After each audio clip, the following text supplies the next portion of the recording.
It had been 5 years since my father passed away. After he died, my mother Patricia and younger sister Caitlyn stayed in the grand mansion he left us in a fancy neighborhood in Westchester County. The house was huge and beautifully decorated, with perfectly trimmed gardens and tall iron gates. I lived alone in a high-rise apartment on the Upper East Side of Manhattan. My home wasn't big, but it had everything I needed and a peaceful view of the green trees in Central Park. My job kept me busy. I worked as the head of research and development at MedyFarm Pharmaceuticals. I was leading a team that was working on a new drug for cancer, and we had a yearly budget of $100 million. We worked closely with the Mayo Clinic and Johns Hopkins Hospital. It was intense work, but it made me feel proud. On the weekends, I volunteered at St. Mary's Senior Center. Spending time with the elderly there gave me a sense of peace. I liked listening to their stories and learning from their quiet wisdom. My life wasn't flashy, but it was full and meaningful. Things started to change when my sister Caitlyn suddenly became very popular on social media. She created an account called Caitlyn Luxury Life, where she shared pictures of her glamorous lifestyle. Her followers quickly grew to over 1 million. People loved her posts, photos of designer handbags, meals at fancy restaurants, and private jet trips all over the world. With her long blonde hair, flawless makeup, and expensive clothes, she became the envy of many young women. Mother took advantage of Caitlyn's fame to grow her own status in high society. With the money she received every year from my father's estate, over $1 million, she gave to charities and joined the board of the New York Charity Association. They were becoming more powerful and popular every day. That's when the attacks on me began. Caitlyn's followers started posting cruel comments. People made fun of how ordinary my life seemed. They asked why someone from such a rich family would live so simply. Some even called me an embarrassment. I knew these rumors were spreading on purpose. Still, I didn't respond. I stayed quiet and kept focusing on my work and the things that mattered to me. Then, one day, Caitlyn posted that she was engaged. Her fiancé was James Harrison, a wealthy investor from Boston. His father was the head of a big investment bank and had strong connections in politics and business. People called them a perfect power couple. The post announcing their engagement got over 1 million likes.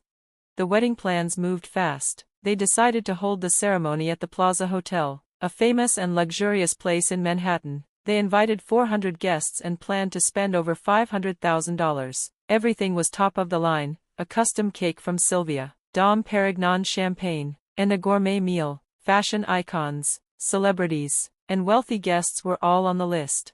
But I never received an invitation. When I asked my mother about it, she brushed me off and said, "You're probably too busy with your drug research." I didn't argue. I told myself it was my sister's special day and that I would show up to celebrate her happiness. On the morning of the wedding, I got ready carefully. I wore a simple but elegant navy blue Ralph Lauren dress and a pair of pearl earrings passed down from mother. Around my neck, I wore a Tiffany diamond necklace. My makeup was soft and natural. I pinned my dark hair into a neat updo and took a deep breath, trying to feel calm. Outside my window, Central Park was full of joggers. The breeze was gentle, and the sun was bright. Everything felt normal, almost peaceful. I arrived at the Plaza Hotel at exactly 11 a.m. Expensive cars lined the entrance: Bentleys, Rolls-Royces, Maybachs. My Lexus looked plain in comparison, but the valet greeted me kindly. "Have a wonderful time, Miss Walker," he said with a smile. I nodded and walked through the heavy glass doors. Inside, the hotel was like something out of a fairy tale. Giant chandeliers sparkled above Italian marble floors. Fresh flowers filled the air with a soft lavender scent. White calla lilies and pink roses were arranged in stunning displays. In the lobby, I ran into a few people I knew from the pharmaceutical world: Dr. Johnson from Mayo Clinic and Professor Martin from Sloan Kettering. They were happy to see me and praised my research. As we walked toward the reception area, I passed women in Chanel suits and men in tailored tuxedos. Everyone looked perfectly dressed. Soft music played, and the walls were covered in French tapestries. Elegant antique vases stood along the hallway, filled with Casablanca lilies. Then I reached the entrance to the grand ballroom. A serious-looking security guard stood there with an iPad. "Your name?" he asked. "Elizabeth Walker," I replied. He scrolled through the guest list. His frown deepened. "I'm sorry, your name isn't on the list." I felt my stomach drop. "There must be a mistake," I said, my voice shaking. "I'm the bride's sister." The guard checked again and shook his head. I'm sorry, you'll have to leave. Just then, I heard laughter nearby. I turned and saw my mother and sister standing together, watching me. My mother wore a white Chanel suit with a glittering Cartier necklace. My sister looked like a queen in a Vera Wang wedding gown, a diamond tiara on her head. She was holding her phone and live streaming everything. Her followers flooded the screen with heart emojis and cruel comments like, "Best drama ever," and "Big sis deserves it." Their smiles said everything. This had been their plan all along. They never wanted me there, they wanted to humiliate me in front of the world. I turned around and walked out, ignoring the stares and whispers behind me. Dar. Johnson called out my name, but I kept walking. I didn't want to cry in front of anyone. Back at the valet, the same young man who had smiled before now looked uncomfortable. "Take care," he said softly. I nodded, got in my car, and drove away. In the rearview mirror, the Plaza Hotel grew smaller and smaller. I turned off my phone, it kept buzzing with notifications from the live stream. I just wanted peace. But chaos had already begun. The video had gone viral. The hashtag Walker family scandal was trending. Even the Harrison family, James's side, had seen the footage, and they were furious. Important guests from the business and medical world were also leaving early, deeply offended by what they saw. My work partners from Mayo Clinic and Johns Hopkins began calling, asking questions. Meanwhile, back at the Plaza Hotel, things were falling apart. By late afternoon, the news broke. James Harrison had cancelled the wedding. "I cannot marry into such a family," he said firmly. "The engagement is over." The moment his voice echoed through the ballroom, my sister screamed and collapsed to the floor. My mother fainted, and her pearls scattered across the marble tiles. Reporters rushed in, guests fled. The dream wedding turned into a public disaster. That evening, as I sipped tea in my quiet apartment and looked out at Central Park, the doorbell rang. I looked at the screen. There they were, my mother and sister, crying. Mother's designer suit was wrinkled. My sister's wedding gown was dirty. They looked nothing like the glamorous women from earlier. "Elizabeth, please," my mother said, "help us." They were kneeling at my door, begging. But all I felt was silence. Wrapped in luxury, they had finally been stripped of everything that truly mattered. "Apologize."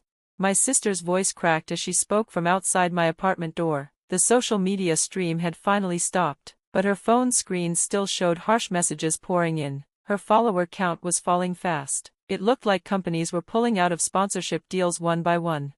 I stayed seated on my couch, calmly sipping tea. The golden light of sunset painted the buildings of Manhattan in soft orange. The air felt still, even as the intercom buzzed over and over again. "Please open the door. We can't take this anymore," she cried.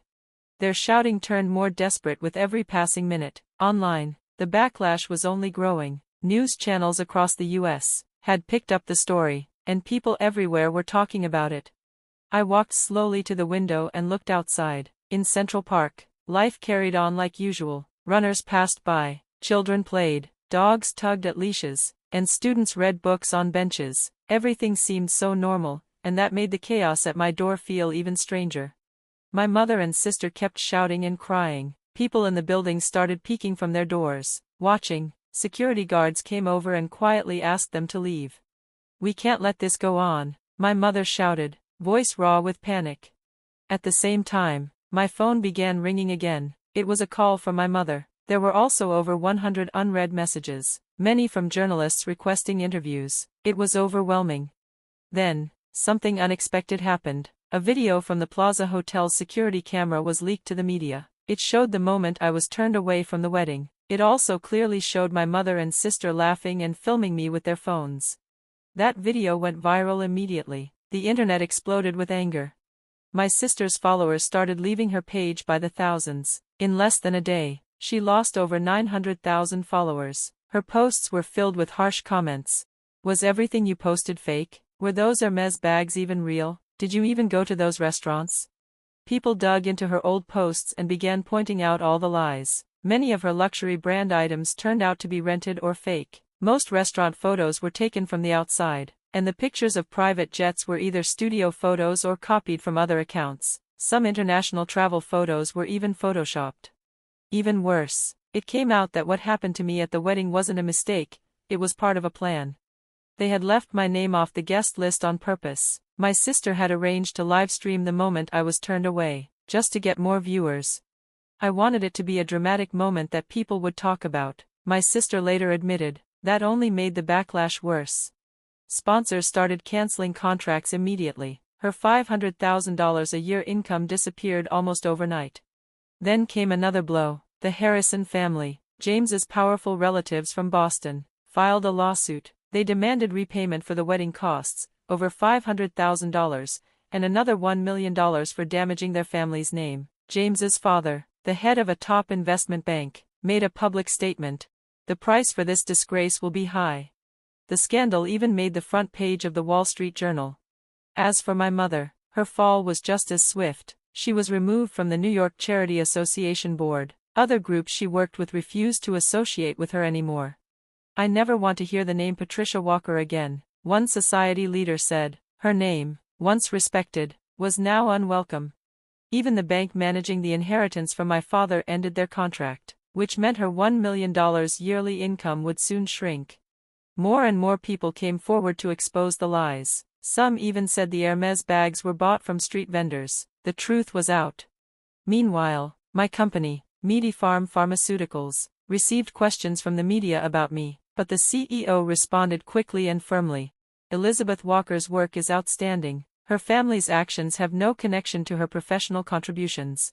In fact, the incident only strengthened my reputation. People respected how I stayed calm and dignified. Support poured in from doctors, researchers, and patients alike.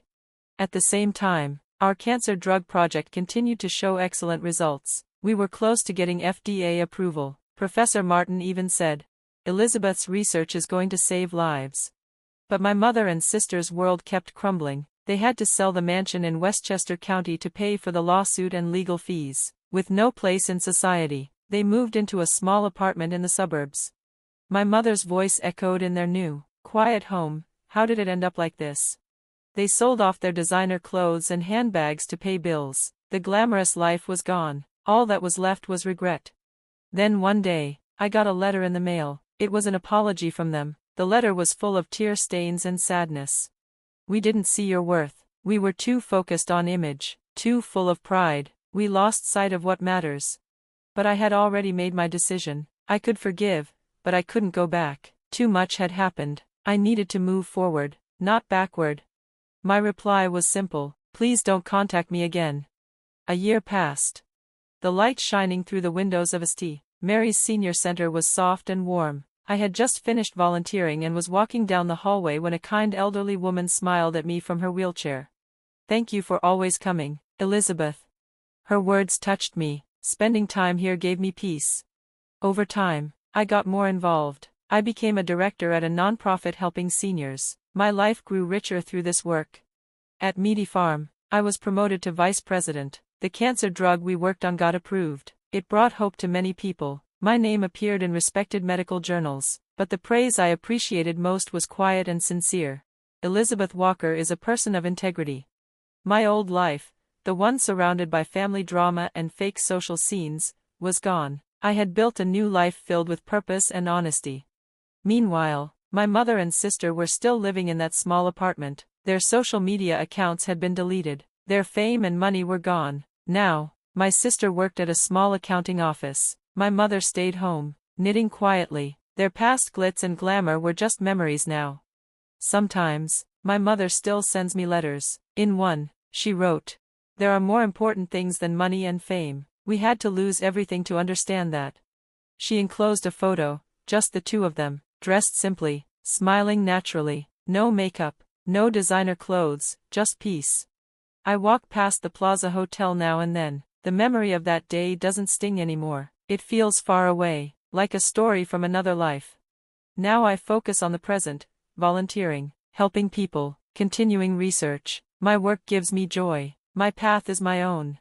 Dar. Johnson once said, "Elizabeth is our pride." That meant a lot, but the thing I treasure most is knowing I've stayed true to myself.